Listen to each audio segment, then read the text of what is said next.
सबसे पहले Tata chemical bot today 938 पर, it is good stock to और should consider other chemical stock. Mittal साहब, वैसे तो कंपनी अच्छी है ही, ऑब्वियसली बात है, लेकिन आपने अब टाइम फ्रेम क्या रखा उस पर डिपेंड करता है। नियर टर्म के हिसाब से तो अगर आप सोच रहे हैं तो बात अलग है, लेकिन हाँ लॉन्गर होराइजन के लिए तो बहुत ही बढ़िया कंपनी है।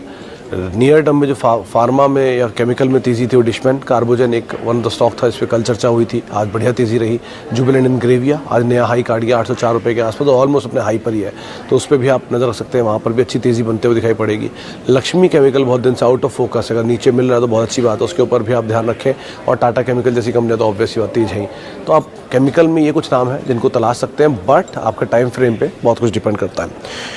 अच्छा, आगे बढ़ते हैं और यस बैंक और जोमेटो। जुबैदा जी देखिए, जोमेटो के केस में तो एक चीज़ साफ़ है, जब तक क्वार्टर के नंबर्स क्लियर नहीं होंगे, दोनों में वैसे तो यस बैंक में भी और जोमेटो में भी, कि जब तक क्वार्टर के नंबर ठीक नहीं होते दोनों कंपनीज़ के, क्वार्टर बाय क्वार्टर आपको ठीक नंबर नहीं दिखते, तब तक आप लॉन्ग टर्म स्टोरी तो इनमें मत सोचिएगा।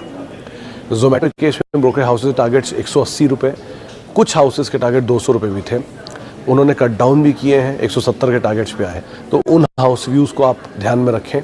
और रही बात यस बैंक में, यहाँ तो पर्टिकुलरली जब तक नंबर सही नहीं आते हैं कुछ क्वार्टर्स तक लगातार, तब तक आप निवेश ना करें, मोमेंटम मिले निकल जाए ज़्यादा बेहतर है। अच्छा जी, आगे बढ़ते हैं और बहुत सारे सवाल आ गए। गेल 1000 रुपये पर और ट्राइडेंट 5015 रुपये पर। राजीव जी, ट्राइडेंट तो बढ़िया तेज़ी में है, सर्किट चल रहा है 32 रुपये के लेवल पर, इसे आज शायद देखा था मैंने, तो तेज़ी तो इसमें बढ़िया चल रही है। सर्किट लिमिट रिवीजन की बातचीत लगातार बनी हुई है मार्केट में कि इसका सर्किट रिवाइज हो सकता है 10% या 20% का, इसकी वजह से कुछ खरीदारी है। लेकिन हाँ, आपको प्रॉफिट अच्छा है, दोगुना हो चुका आपका पैसा, तो बेटर यही कि आधा पोजीशन खाली कर दीजिए, तो फ्री के शेयर आपके रह जाएंगे और कॉस्ट के शेयर निकल जाएंगे। उसके बाद आप अपनी पोजीशन को जहाँ तक चाहें होल्ड करिए। दूसरी तरफ गेल के केस में भी आप बढ़िया तेज़ी में शेयर, गैस प्राइसिंग की बढ़ भी रही है और फंडामेंटल चेंजेस भी हो रहे हैं, तो दोनों को आप कॉल लेकर अकॉर्डिंगली अपनी पोजीशंस के अंदर बने। तो गेल ज़्यादा बेटर सिचुएशन में है और ट्राइडेंट के केस में तेज़ी मिले तो आप निकल जाओ, ज़्यादा बेटर है। अच्छा, इसके बाद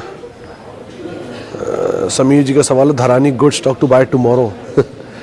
सर समीर जी, मैं कल के लिए बाजार को ट्रैक नहीं करता, यानी छोटी अवधि के लिए मैं ट्रैक नहीं करता, तो उसके लिए माफ़ी चाहूँगा। लॉरस लैब राणे ब्रेक 960 की, लॉरस लैब तो सर बढ़िया तेज़ी है और बहुत बड़ी तेज़ी के बाद शायद आपने पकड़ा है। अगर 660 प्री एडजस्टमेंट वाला भाव है जो स्प्लिट हुआ है तो ठीक है, लेकिन अगर पोस्ट एडजस्टमेंट वाला भाव है तो बहुत बड़ी तेज़ी के बाद पकड़ा, कि 250 रुपये से मैं शेयर को देख रहा था, उसके 2500 गया और वहाँ से स्प्लिट होने के बाद ये शेयर इस दाम पर दिख रहा है, तो बहुत बड़ी तेज़ी इसने दिखा रखी है, तो उससे आप बच के रहें। तेज़ी से इतनी बड़ी तेज़ी के बाद एंटर करना रिस्की होता है यूजुअली, जब तक कंपनी के नंबर री रेट ना हो एटलीस्ट। तो उस हिसाब से राणे ब्रेक लाइनिंग में भी तेज़ी मिले तो निकल जाएगा, मोमेंटम बेस्ड स्टॉक है और बहुत ज़्यादा ब्रोकरेज हाउसेस कवर नहीं करते हैं, वॉल्यूम थोड़े कम रहते हैं, इसलिए बड़ा ध्यान से संभल कर आप इसमें ट्रेड करिएगा, लेकिन दोनों में ही तेज़ी में निकलने की कोशिश करिए, वो ज़्यादा बेहतर रहेगा। और बाकी अकॉर्डिंगली आपको रणनीति रखनी होगी। लॉरस के केस में मेजरली सभी ब्रोकरेज हाउसेस के टारगेट्स अचीव हो चुके हैं और राणे के केस में कोई ब्रोकरेज से कवर ही नहीं करता, तो इसलिए कहना मुश्किल है।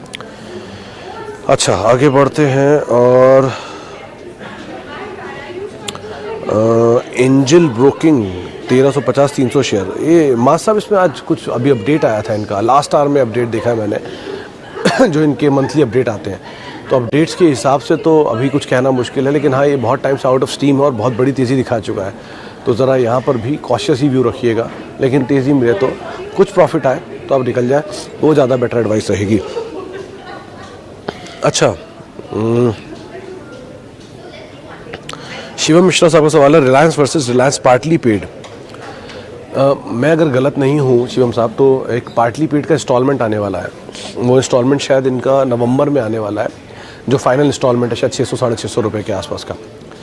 तो बेटर ये कि आपको बहुत ज़्यादा तो अंतर दिख नहीं रहा है, ये तब ज़्यादा एडवाइसेबल होता है जब आप रिलायंस के पार्टली पेड और रिलायंस के बीच में 2 इंस्टॉलमेंट का अंतर था, तो आपको पैसा बच जाता, उस पैसे को आप कहीं और यूटिलाइज़ कर सकते थे, लेकिन अब तो गैप बहुत कम है, तो इतना ज़्यादा कोई अंतर आएगा नहीं। बेटर यही है कि आप रिलायंस में ही जाएँ फुल फ्लेज अब, और पार्टली पेड, क्योंकि 1 महीने या 2 महीने बाद तो आपको पार्टली पेड का भी इंस्टॉलमेंट आ ही जाना है पेमेंट करने के लिए, तो अभी पे कर दीजिए या 2 महीने बाद पे कर दीजिए, तो अंतर तो आना नहीं है। बस ये है कि बढ़िया तेज़ी है, नए हाइज़ बना रहा है रिलायंस, 2600 रुपये के करीब पहुंच गया, 2600 पहुंच गया है।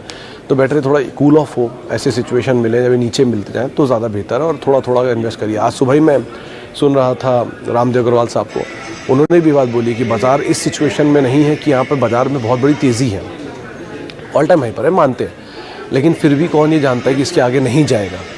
बेटर यही है कि आपको अगर 12 लाख रुपए लगाने हैं तो लाख रुपये पर मंथ लगाइए, 12 लाख रुपए 15 हो जाएंगे साल के एंड तक आते हैं। तो ये वो भी कह रहे थे, ये उनके खुद के स्टेटमेंट है।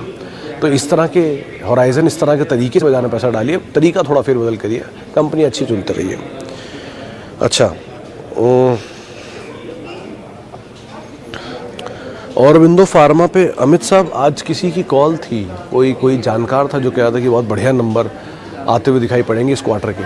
वैसे भी वैल्यू बहुत अच्छी है, आप ऐड कर सकते हैं इसको, और लोअर लेवल पर भी ऐड कर सकते हैं, मतलब यहाँ पर भी ऐड कर सकते हैं, नीचे भी ऐड कर सकते हैं, और अच्छी क्वांटिटी में भी ऐड कर सकते हैं, क्योंकि वैल्यू है, और वैल्यू के साथ साथ काफ़ी बीट एंड डाउन है, सेक्टर भी चल नहीं रहा। तो अगर घूमता है तो बढ़िया नंबर मिलेंगे, बढ़िया पैसा बन सकता है। तो आप उस हिसाब से इसको देखिए, वैल्यू अच्छी है और उस दाम पर आप ऐड कर सकते हैं थोड़ा बहुत। अच्छा, आगे बढ़ते हैं। और J&K बैंक पर वैसे सब मतलब मोमेंटम बेस्ड ही है, वैसे नंबर में तो कुछ है नहीं ऐसे जिसके, तो कहीं भी आपको नंबर मिले, मोमेंटम मिले तो आप तेज़ी में निकल जाएं, वो ज़्यादा बेटर रणनीति रहेगी। ब्रोकरेज हाउस तो कोई से कवर करते नहीं है, तो इसलिए कोई भी टारगेट्स के बारे में कहना मुश्किल है। बेटर ये है कि तेज़ी मिले, आप निकल जाए। अच्छा जी, आगे बढ़ो। इतनी तेज़ सवाल आ रहे हैं। CESC Chemfab alkali good for long term.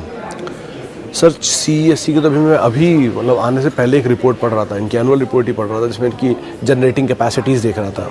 शायद 3.7 मिलियन सब्सक्राइबर इनके पास है, जिनको ये केटर करते हैं डिस्ट्रीब्यूशन के थ्रू। ये कंपनी जनरेशन में है, डिस्ट्रीब्यूशन में है, ट्रांसमिशन में शायद ये नहीं है, और कुछ रिटेल में भी इनका कारोबार है। तो ठीक ठाक कंपनी है, लेकिन बहुत बड़ा भागा हुआ शेयर है, उसके बाद स्प्लिट भी हुआ है, तो इसीलिए ज़रा इसकी वैल्यू को आँख कर ही इसमें आप पैसा डालिएगा, पहली चीज़। गुजरात अल्कली की इसमें ठीक कंपनी, लेकिन यहाँ पर भी केमिकल की तेज़ी में बहुत एक्टिवली पार्टिसिपेट करके गया है, तो उसको भी आप ध्यान में रख के थोड़ी थोड़ी पोजीशन ऐड करिए। ये नीचे अगर मिलता है तो और अच्छी बात है। तो गुजरात अल्कली को ऐसे रखिएगा, और CESC को आप वैल्यूएशन देखने के बाद इसमें पैसा डालिएगा। अच्छा, TCS and Infy current term. Abhinav साहब, ऑलवेज TCS इन्फोसिस के केस पे आप ये नहीं कह सकते कि आप अगर लॉन्ग टर्म है तो क्या फ़र्क पड़ता है, 4000 का TCS लेंगे, बुरे समय में 3800 आएगा, 3600 आएगा, 3000 आएगा, 1500 आ जाएगा, इससे बुरा क्या होगा। अगर 1500 भी आ जाता है तो भी बढ़िया दाम है, ऑब्वियसली देश की नंबर 1 कंपनी है, और जब वो 1500 होगा तो पूरा बाजार ही नीचे होगा। तो ऐड करिए ऐसे स्टॉक को, तो और ऐड करते ही रहिए SIP वे में। क्वालिटी कंपनी क्वालिटी प्राइस पे मिले, उससे अच्छा क्या है। तो बेटर यही, अच्छी कंपनी है, देश की दूसरी सबसे बड़ी कंपनी, और देश की सबसे बड़ी कंपनी IT की मार्केट कैप के लिहाज से, टाटा ग्रुप का जेम।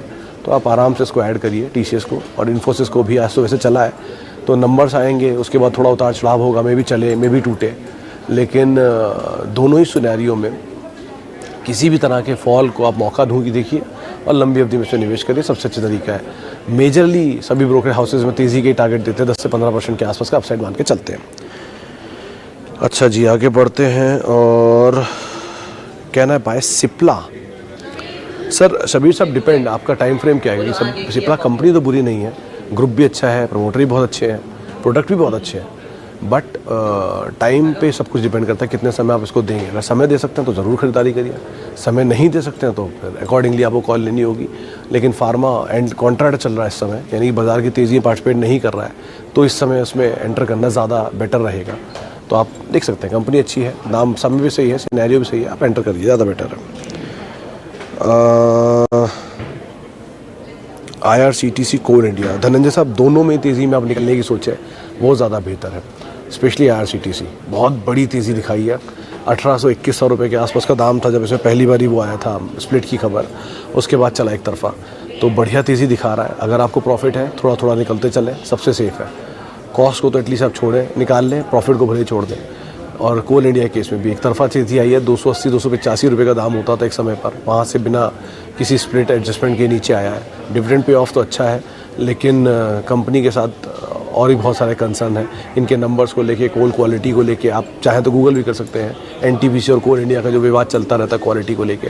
ये बिटुमिनस काइंड ऑफ कोल बनाते हैं, इसमें 60 से 70 कैलोरीफिक वैल्यू होती है कार्बन की, तो इस तरह की चीज़ें होती है, इसकी वजह से क्वालिटी ऑफ कोल थोड़ा सा कॉम्प्रोमाइज़ होता है। अभी वो चीज़ मार्केट शायद रियलाइज़ नहीं कर रहा, लेकिन आगे चल के वो इशू उठेंगे, तो ध्यान से ज़रा आप दोनों में ट्रेड करिएगा, दोनों सरकारी हैं, ऊपर के लेवल पे ओएफएस कभी भी आ सकते हैं या स्टेक सेल कभी भी आ सकते हैं, तो भैया बच के रहना ज़्यादा बेटर है। तो थोड़ा ऊपर के लेवल प्रॉफिट एटलीस्ट आप निकाल लें, कॉस्ट को छोड़ दें, कॉस्ट निकाल लें, प्रॉफिट छोड़ दें, वो इज़ अ डिफरेंट सिनेरियो।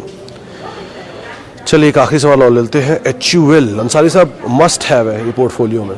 आप ऐसे समझिए कि ऐसा घर मैंने तो आज तक देखा नहीं जिसमें HUL के प्रोडक्ट इस्तेमाल ना होते हो। 100 साल से कंपनी की एग्जिस्टेंस है इंडिया में और हर 10 में से 9 घर HUL यूज़ करते हैं, तो वो एक घर मुझे मिलता नहीं कभी। तो आप इस तरह की कंपनी को छोड़ नहीं सकते, इस तरह के पोर्टफोलियो को। करीब करीब शायद 8 ऐसे प्रोडक्ट हैं जिनकी इंडियन मार्केट्स में मोनोपोली है। मेजरली सभी ब्रोकर हाउसेज 2803 के टारगेट देते हैं। वॉल्यूम ग्रोथ ऊपर नीचे ज़रूर होता है, लेकिन बढ़िया मल्टीनेशनल कंपनी है, डिविडेंड पेइंग कंपनी है और स्ट्रॉन्ग प्रमोटर है। आराम से अपने पोर्टफोलियो का कोर हिस्सा बना के इसे रखिए और इसमें छेड़खानी मत करिए, हर फॉल में ऐड करते रहिए, सबसे अच्छा है। पारस डिफेंस 40 शेयर 470 के भाव से लिए हैं, क्या करें? अमोल साहब ये मोमेंटम में आपने शायद खरीदारी की होगी, लिस्टिंग के बाद ये शेयर लगातार तेज़ी में ही है। फिलहाल के तो अब यही करिए, आपको प्रॉफिट हो रहा है, थोड़ा चलने दीजिए, कल भी सर्किट लगता है तेज़ी आएगी, इसी फाइन डे घूमेगा, तो बेटर थोड़ा थोड़ा ऊपर के लेवल्स पे आप निकलते रहें।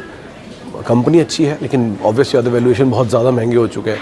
170 करोड़ जुटाए थे कंपनी ने, आज हज़ारों करोड़ में मार्केट कैप है, तो बहुत बड़ी तेज़ी दिखा चुका है। तो ज़रा ध्यान से ट्रेड करिएगा, पैसा बचाइए, थोड़ा थोड़ा ऊपर के लेवल पर आप निकलते रहिए, सबसे सेफ रहेगा। चलिए फिलहाल अब इतने सवालों को मैं शामिल करूंगा, माफ़ी उन सभी लोगों से जिनसे आज हम बातचीत नहीं कर पाए, और बहुत बहुत शुक्रिया उन सभी लोगों का जिन्होंने हमसे सवाल पूछे और इस कार्यक्रम का हिस्सा बने। आपसे कल मुलाकात होगी फिर इसी जगह पर।